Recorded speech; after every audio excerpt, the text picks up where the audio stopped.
ಕಾಂಗ್ರೆಸ್ಸಿನ ಆಡಳಿತವನ್ನು 2 ವರ್ಷದಿಂದ ಗಮನಿಸ್ತಾ ಇದ್ದೇವೆ. 2 ವರ್ಷದ ಆಡಳಿತವನ್ನು ನೋಡಿದರೆ ಯಾವ ದಿಕ್ಕಿನಲ್ಲಿ ಸರ್ಕಾರ ಹೋಗ್ತಾ ಇದೆ ಅನ್ನೋದು ಅವ್ರಿಗೆ ಗೊತ್ತಿಲ್ಲ. ಪ್ರತಿದಿನ ಬೆಳಗ್ಗೆ ಎದ್ದು ಕೂಡಲೇ ಮುಖ್ಯಮಂತ್ರಿನ ತೆಗಿತಾರೆ, ಇನ್ನೊಬ್ಬ ಮುಖ್ಯಮಂತ್ರಿ ಬರ್ತಾನೆ, ಇಲ್ಲ ಪಕ್ಷದ ಅಧ್ಯಕ್ಷರು ಬದಲಾವಣೆ ಆಗ್ತತೆ, ಇನ್ನೊಬ್ಬರು ಅಧ್ಯಕ್ಷರಾಗ್ತಾರೆ. ನಾವ್ಯಾರೂ ಅದನ್ನು ಟೀಕೆ ಮಾಡ್ತಾ ಇಲ್ಲ. ಅವರ ಪಕ್ಷದ ಶಾಸಕರುಗಳೇ ಈಗಿನ ಪಕ್ಷವನ್ನು ಟೀಕೆ ಮಾಡ್ತಾ ಇರೋದನ್ನು ನಾವು ದಿನನಿತ್ಯ ನೋಡ್ತೇವೆ.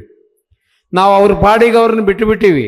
ಏನು ಮಾಡ್ತೀರಿ ಮಾಡ್ರಿ, ಇನ್ನೊಂದು ವರ್ಷ 2 ವರ್ಷ ಎಷ್ಟು ಹೊಲಸು ಎಬ್ಬಿಸ್ರಿ, ನಾವು ಸುಮ್ಮನೆ ಇದ್ದು ನೋಡೋಣ, ಜನಕ್ಕೆ ಬೇಸರ ಆದ ಮೇಲೆ ಏನು ಮಾತಾಡಬೇಕು ಮಾತಾಡೋಣ ಅಂತ. ಬಟ್ ಅವರೇ ಒಬ್ಬರಿಗೊಬ್ಬರು ಟೀಕೆ ಮಾಡಿ ಇವತ್ತು ಸರ್ಕಾರ ಯಾವ ಮಟ್ಟಕ್ಕೆ ಮುಟ್ಟಿದೆ ಅಂದರೆ ಅಧಿಕಾರಿಗಳು ಕೂಡ ಬೇಸರದ್ದೋಗಿದ್ದಾರೆ.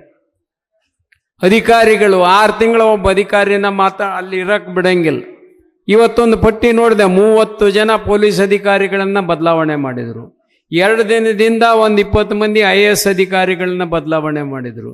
ಬದಲಾವಣೆಯೇ ದುಡ್ಡು ಮಾಡುವ ದಂಧೆ ಮಾಡ್ಕೊಂಡಿದ್ದಾರೆ ಈ ಸರ್ಕಾರ. ಇಂಥ ಸರ್ಕಾರಗಳ ಅವಶ್ಯಕತೆ ಇದೆಯಾ ಅನ್ನೋದನ್ನು ನೋಡಬೇಕು. ಬರದ ನಾಡಿಗೆ ಬಿಜಾಪುರ ಬಹುತೇಕ ಎಲ್ಲ ಜಿಲ್ಲೆಗಳಲ್ಲಿ ಬರದ ನಾಡು, ನೀರೇ ಅನ್ನೋದು ಇರಲಿಲ್ಲ. ಬರದ ನಾಡಿಗೆ ನೀರನ್ನು ತಂದ ಭಗೀರಥ ಯಾರಾದರೂ ಇದ್ದರೆ ಅದು ದೇವೇಗೌಡರು. ದೇವೇಗೌಡರ ದೂರದೃಷ್ಟಿ. ಸಂಪೂರ್ಣ ನೀರಾವರಿ ಮಾಡೋದಕ್ಕಾಗಿಲ್ಲ. ಯಾಕಂದರೆ ದೇವೇಗೌಡರು ಭಾಳ ದಿನ 5 ವರ್ಷದ ಮುಖ್ಯಮಂತ್ರಿ ಆಗಿಲ್ಲ. ಅವರು ಆದದ್ದು 15 ತಿಂಗಳ 20 ತಿಂಗಳ 10 ತಿಂಗಳ 11 ತಿಂಗಳ ಪ್ರಧಾನಿಗಳಾದರು. ಒಂದು ವೇಳೆ ದೇವೇಗೌಡರಿಗೆ ನಾನು ಒಂದು ಸಲ ಪ್ರಶ್ನೆ ಮಾಡಿದ್ದೆ ಮನೆಗೆ ಹೋಗಿ, ನೀವು ಕೇಂದ್ರಕ್ಕೆ ಪ್ರಧಾನಿ ಆಗಲಾರದ ಇಲ್ಲೇ ಮುಖ್ಯಮಂತ್ರಿ ಆಗಿದ್ದರೆ ನಮ್ಮ ಪಕ್ಷ ಯಾರೂ ಮುಟ್ಟಕ್ಕಾಗ್ತಿದ್ದಿಲ್ಲ ಅಪ್ಪಾಜಿ ಅಂತ. ಆವಾಗ ಅವರು ನನಗೆ ಕುಂದಿರಿಸಿ ಹೇಳಿದರು, ಯಾವ ಸನ್ನಿವೇಶದಲ್ಲಿ ನಾನು ಪ್ರಧಾನಿಯಾದೆ, ಅನಿವಾರ್ಯ, ಯಾರೂ ತೆಗೆದುಕೊಳ್ಳಕ್ಕೆ ತಯಾರಿಲ್ಲ. ಅವಾಗ ಜ್ಯೋತಿ ಬಸು ಹೇಳಿದ್ರಂತ, ಆಯಿತು ಪ್ರೆಸ್ಸಿಗೆ ಹೋಗಿ ಹೇಳಿಬಿಡಮ್ಮ, ನಮ್ಮಲ್ಲಿ ಪ್ರಧಾನಿಯಾಗುವ ಯೋಗ್ಯತೆ ಯಾರಿಗೂ ಇಲ್ಲ ಅಂದ ತಕ್ಷಣ ನನಗೆ ಸ್ವಲ್ಪ ಏನಿದು ಅಂಥೇಳಿ ನಾನು ಆಗ್ತೀನಿ ಅಂಥೇಳಿ ಧೈರ್ಯ ಮಾಡಿ ಪ್ರಧಾನಿಯಾದೆ. ಇವತ್ತು ಅವರು ಕೊಟ್ಟಂಥ ಕೊಡುಗೆಗಳು, ಇವತ್ತು ಭಾಳಷ್ಟು ಜನ ತಾಯಂದಿರಿದ್ದೀರಿ ಇಲ್ಲಿ, ಎಲ್ಲರೂ ಈಗ ಗ್ರಾಮ ಪಂಚಾಯತಿ ಅಧ್ಯಕ್ಷರು, ತಾಲೂಕು ಪಂಚಾಯತಿ ಅಧ್ಯಕ್ಷರು, ಜಿಲ್ಲಾ ಪಂಚಾಯತಿ ಅಧ್ಯಕ್ಷರು ಆಗ್ತಾ ಇದ್ದೀರಲ್ಲ, ಅದು ಯಾರ ಕೊಡುಗೆ? ದೇವೇಗೌಡರ ಕೊಡುಗೆ. ರಿಸರ್ವೇಷನ್ ತಂದಿದ್ದರಿಂದ ಇವತ್ತು ನೀವು ಅಧಿಕಾರವನ್ನು ಅನುಭವಿಸೋದಕ್ಕೆ ಸಾಧ್ಯ ಆಗಿದೆ. ದೇವೇಗೌಡರು ಪ್ರಧಾನಿ ಆದಾಗ ಪಾರ್ಲಿಮೆಂಟ್ನಲ್ಲಿ 33% ರಿಸರ್ವೇಷನ್ನಿಗೆ ಮೂವ್ ಮಾಡಿದರು. MP ಗಳು MLAಗಳು ಆಗಬೇಕು ಅಂತ. ಆವಾಗ ಅವರಿಗೆ ಬೆಂಬಲ ಸಿಗಲಿಲ್ಲ. ಮೋದಿಯವರು ಆವತ್ತಿನ ಅವರ ಆಸೆಯನ್ನು ಈಗ ಈಡೇರಿಸಿದ್ದಾರೆ. ಬರುವ ದಿನಗಳಲ್ಲಿ ಮಹಿಳೆಯರೇ 33% ಶಾಸಕರಾಗ್ತೀರಿ, ಲೋಕಸಭೆ ಸದಸ್ಯರಾಗ್ತೀರಿ. ಈ ರಿಸರ್ವೇಷನ್ಗಳನ್ನು ಕೊಟ್ಟವ್ರು ಯಾರು? ಇಲ್ಲಿ ಮುಸ್ಲಿಮರಿದ್ದಾರೆ ಇಲ್ಲೋ ಗೊತ್ತಿಲ್ಲ ನನಗೆ. ಮುಸ್ಲಿಮರಿಗೆ 4% ರಿಸರ್ವೇಷನ್ ಕೊಟ್ಟವರು ದೇವೇಗೌಡರು. ಆ 4% ರಿಸರ್ವೇಷನ್ನ ಹಿಂದಿನ ಸರ್ಕಾರ ತೆಗೆದಾಕ್ತು.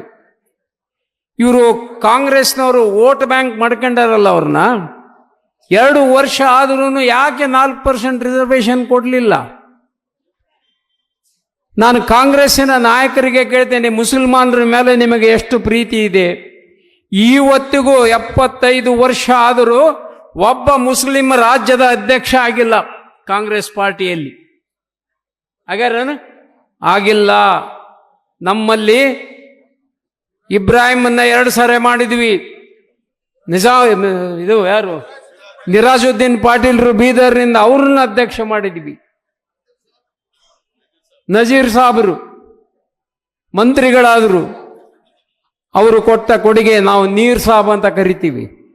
ಬೋರ್ವೆಲ್ಗಳನ್ನು ಕೊರೆದು ನೀರು ಕೊಡುವ ಕಾರ್ಯಕ್ರಮವನ್ನು ರೂಪಿಸಿದವರು ನಜೀರ್ ಸಾಬ್. ಅಧಿಕಾರದ ವಿಕೇಂದ್ರೀಕರಣದ ತಂದೆ ಹೆಗಡೆ ಆದರೆ ಅದರ ತಾಯಿ ನಜೀರ್ ಸಾಬ್. ನಾವೆಲ್ಲ ಅಧಿಕಾರ ವಿಕೇಂದ್ರೀಕರಣದಿಂದ ರಾಜ್ಯಕ್ಕೆ ಬಂದವರು ನಾವು.